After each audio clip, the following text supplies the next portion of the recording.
about the restoration of our republic. We want to educate, encourage, enable the power.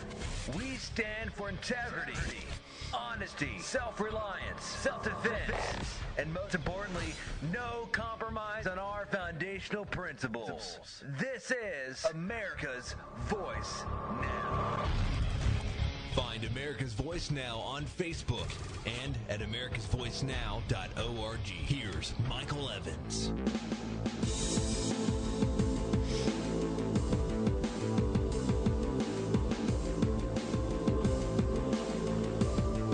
Good morning, America. My name is Michael Evans, and you're listening to America's Voice Now. You know, it's so apparent at this point that the NSA spying that is moving forward is outside the scope and boundaries of anything that could be normally accepted as a role and a function of government. You know, there was an interview that was done by Shepard Smith from Fox, in which he interviewed Judge Napolitano, who was a New Jersey Supreme Court judge. And they were discussing not only the fact that this data is being compiled and utilized against our best interests and our will, but beyond that is that there are other agencies who are, believe it or not, jealous. That's for real, folks. They are jealous that the NSA has all of this information and apparently is unwilling to share it with others. And so it's about a 4-minute interview. I'd like you to hear it because a couple of things are apparent in there. One, and Smith asserts it very clearly. He says, they lied to us. And we know that to be the fact, and we know that that is an extraordinarily true statement, that they did lie to us. That they've lied to us about, the whole issue of what's the purpose behind this and how deep are they going. And, you know, when someone lies about something they're doing, it indicates that they recognize that what they're doing is wrong. It's that simple. So when you look at the total overall picture here, what it tells you is that not only do they know they're lying, but they're lying willfully because they're afraid of what we're going to think of what they're doing. And so the important issue for us to remember here is that as a result of their misrepresentations, and now that the truth is out, Americans, for whatever reason, apparently seem to be virtually apathetic about this. And I honestly don't understand how they can be. I really don't understand that. Because, you know, when you're talking about how this affects us, I don't think anyone really understands the depth to which this is affecting us and will continue as we go forward. But what the one thing that they have lost, the one thing that this government, and it's not just this administration, I might add, it's this administration, it's past administrations, including the Bush administration, and it's all of the future generations and that are going to move forward in terms of political administrations. They've lost our trust. And if there is one thing that a nation cannot live without in their society, in their desire to have a government that represents them, it's the glue of trust. So listen here for a moment and just hear what this dialogue goes like. Important debate to discuss, the debate over the government's secret snooping programs. We've heard all the public outcry since we learned how the National Security Agency keeps tabs on all of us. But according to the reporting of the New York Times newspaper, there is anger behind the scenes that we're not using those controversial spy tools widely enough. The Times quotes intelligence experts who say other government agencies want access to all the secret information that the NSA has collected. Let's take it to the judge. Fox News senior judicial analyst, Judge Andrew Napolitano. You predicted this. Well, at first the government told us back on June 6th when Snowden made his initial revelations that the only thing that they captured was basic information, billing information, who you called, when you called, how long you spoke. Right. They lied to us. Snowden and other NSA whistleblowers, including one named Thomas Drake, who's been on the shows in this building, was prosecuted by the government and the prosecution was thrown out, revealed that the government does have the content of the phone calls and does have the content of the emails and the texts, and with a couple of computer keys, it can read them. Now, did you hear that? They do have the entire content of all of the texts. They do have the entire content of all of your phone calls. And with the flip of a very minor switch, they're in. In other words, by simply touching one key, they have access to it. So this mantra that they're pushing out about, well, all we've got is just the metadata. That's the outside, parameters of the call, who you called, when, where, and so forth. We know that now to be a lie. And we know that lies have been building and building and building on this all along. And so it just goes to show you the depth to which we have been betrayed by our own representative or allegedly representative government. This morning we learned that other entities in the federal government are jealous that the NSA has this and they want it. And the NSA hasn't revealed that it has leaked it, but the DEA has revealed, that's the Drug Enforcement Administration, that it has received it. Now, okay, let's analyze that. I talked about this yesterday. The DEA is receiving information from the NSA relating to American individuals whom they are targeting for their own law enforcement purposes. This is way outside the scope of national security. And so it's important that you understand the depth to which this has gone, because once the DEA is getting tips from spies about domestic people, you see, now we've taken it into the realm of the internal. And not just sorting the data and capturing it and storing it for later use. We've entered the realm of active participation in prosecutions and what's next? Persecution. So they have actually started criminal investigations based on information seized pursuant to spying power. Absolutely prohibited, not only by the Fourth Amendment, but by the statute that creates the spying power, which says it can only be used to combat terrorism. Okay, understand what he's saying there. The only purpose that this was allegedly authorized for was for combating terrorism. And yet now the DEA is using it to seek out drug sellers. Folks, come on. If they're using it for that, what else are they using it for? Are they monitoring you? Are they, because of your patriotic stand, your posts on Facebook, the things that you've placed up on Google or up on some other website or a blog that you write? Phone calls that you've made? Emails you've sent? Text messages you've sent? Of course they are. Make no mistake about it. Guaranteed they are. Combat other crimes because it's easier for them to start a prosecution based upon secretly recorded phone calls. It sounds like what you're saying is this government of ours went out and tried to prosecute people for leaking, and this government, the NSA, is leaking itself. Correct. Listen, the government is prosecuting Edward Snowden, saying he committed espionage by leaking. But officials of the NSA themselves are doing leaking. A, they're boasting about the bad people they caught. That's leaking by identifying these cases and the people that they caught.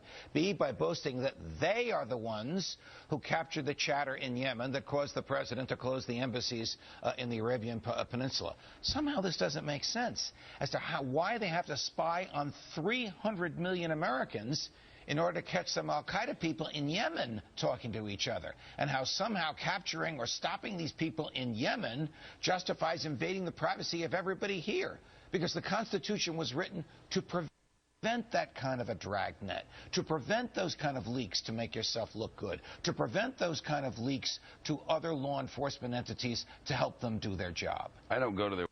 You see, folks, the simple truth is this. What we now know to be the truth is that at this moment, what they are utilizing this information for is so outside the scope and the boundary of its intention that we are, for all intents and purposes, currently living in a police state. There are those who would argue that's not the case.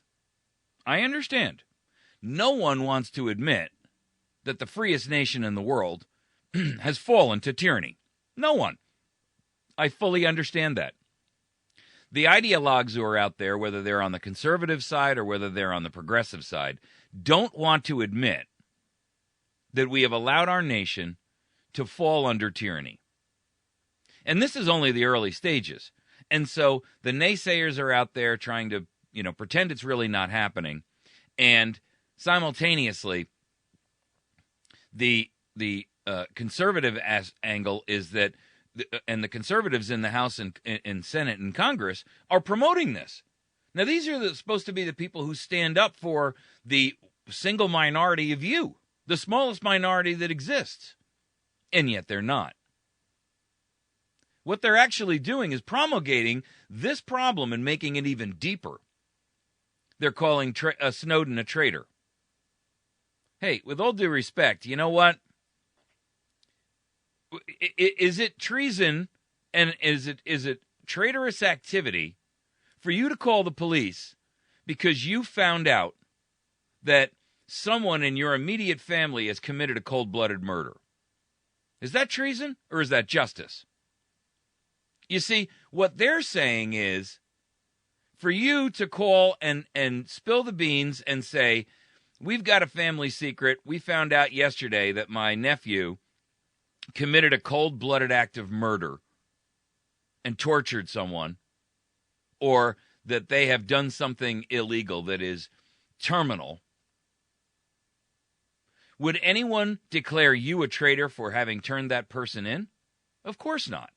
They would say, that's the right thing to do. You're protecting society from a dangerous predator.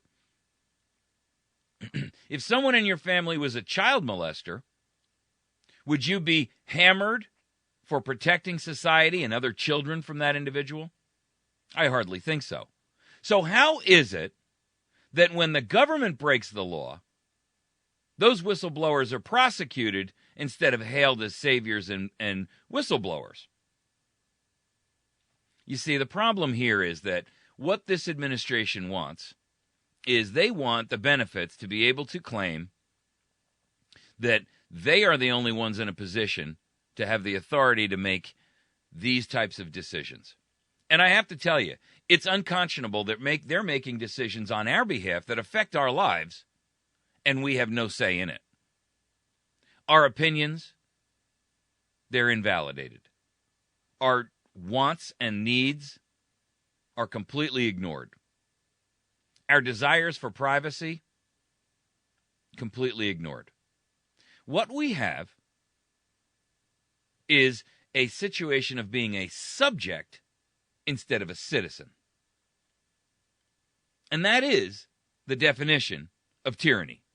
When you are no longer a citizen, but you are now a subject, well, the great United States of America has now descended into, for all intents and purposes, gangland, gangster-led, gangster-run, might makes right. That is a dangerous place for us to be. And I strongly encourage Americans to change that frame, to change the way that that's operating. And a lot of what's going on right now, what you're hearing coming out in the press, what you're hearing about these terrorist attacks and the closing of embassies, is designed to, first of all, they've known about it for months. Secondly, this shouldn't come as news to them. They've developed and watered and nurtured this hatred of Americans, and they've been doing it for decades now. But what it's really designed to do is cover up the real news, which is Benghazi. Now, Benghazi, as you know, is the scenario with Benghazi is effectively they are hiding the survivors of Benghazi. They are keeping them under wraps. And what makes matters even worse is they're changing their names and creating aliases to keep them hidden from congressional investigators and from the American populace. Now, Trey Gowdy came out the other day and made a statement, which I want you to hear, because it's really important that you understand that this is something which Congress is even aware of and doesn't seem to have either the authority or the capacity to resolve. This shouldn't be resolved by hearings. This should be resolved by criminal investigations. And I cannot for the life of me understand why these congresspeople, and I'm not counting Gowdy in there because he's one of the few that's really out there hammering on this, but I cannot for the life of me understand why this Congress is unwilling to sacrifice their photo op opportunity to get in front of a camera and pontificate when what they should be doing is subpoenaing everyone involved and doing it in a public, open forum. Security and national security be damned. I want to hear every ounce of every word of every testimony, and you should too. And it should be done and handled by a special prosecutor, not a congressman, because a special prosecutor has powers a congressman doesn't have. Listen to this. But he's the one who's blocking it. I mean, we can't find these survivors. I'd love to interview the survivors, but the administration is doing everything it can to hide them. They're dispersing them around the country. And, of course, you know, the CNN report shows that even CIA operatives who were there are getting intimidated from above. Including changing names, creating aliases. So you stop and think, what things are most calculated to get at the truth? Talk to people with firsthand knowledge. What creates the appearance or perhaps the reality of a cover-up? Not letting us talk to people who have the most amount of information, dispersing them throughout the country, and changing their names. Guys, understand what he just said there. They are threatening CIA operatives with jeopardizing themselves and their families if they testify. Does that sound like America to you? Or does this sound more like Nazi Germany or USSR's KGB? The tactics they're using to keep these people silent are tantamount to, for all intents and purposes, an openly undeclared dictatorship. And I've got to tell you, I find that kind of behavior reprehensible. They are actually putting these operatives through multiple polygraph tests to ensure that they're not communicating, one, about Benghazi, or two, with Congress, with the press. Is that outstandingly dangerous? When you are sitting there threatening a CIA operative and their families, this sounds more like a third-party banana republic or a third world banana republic than it does the Republic of the United States of America, the greatest country and the greatest base harbor of freedom that has ever lived. I cannot for the life of me understand why this Congress is not willing to set aside their own personal approach, their own personal benefit of being in front of the camera, getting some FaceTime, and actively demanding change. I cannot grasp that. It sounds to me, and because there's no plausible reason for it, you got to assume that there's something there that's prohibiting them from doing that. Whom is doing that? Why are they doing that? Who within this government is keeping these senators from doing the proper thing, which is demanding that we get to the bottom of Benghazi? I cannot for the life of me understand it. And, you know, guys like Boehner House Speaker Boehner, he continues to refuse to approve a select committee to investigate it. Now, I'm tired of hearing about select committees. I want a prosecutor. I don't want a select committee. I want a prosecutor. A prosecutor has powers that a select committee does not have. And frankly, I'm tired of the secrecy and I'm tired of the lies. And you should be too. When you have a Speaker of the House who represents a clear and significant majority, who refuses to approve and appoint the appropriate people to get to the bottom of this problem, you gotta wonder who's gotten to this man. What skeletons live in Boehner's closet? What photographs has he been shown? What emails has he been shown? What secret relationship is he trying to keep under wraps that he would be willing to sacrifice and sell out the American people? Sell out his state, sell out his electorate, sell out his constitutional oath, and sell out our entire nation for a bowl of soup, 30 pieces of silver. Mr. Boehner, I challenge you openly, publicly, to come forward and to explain to us what it is that they've got on you that keeps you silent. Because there's got to be something. What you are doing is so implausible.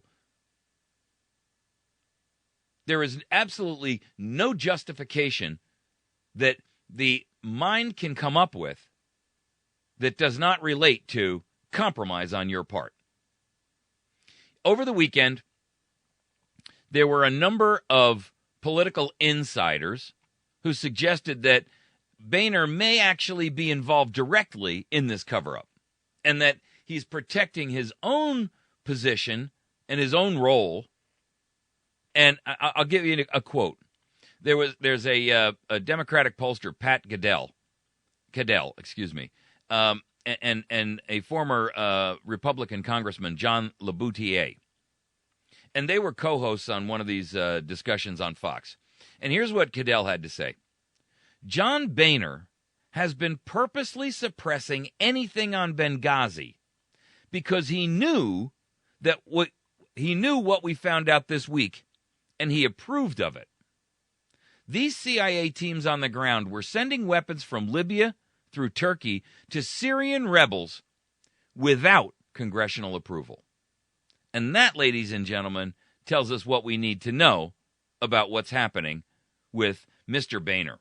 Apparently, he knew and is hiding his role by thwarting the entire investigative process.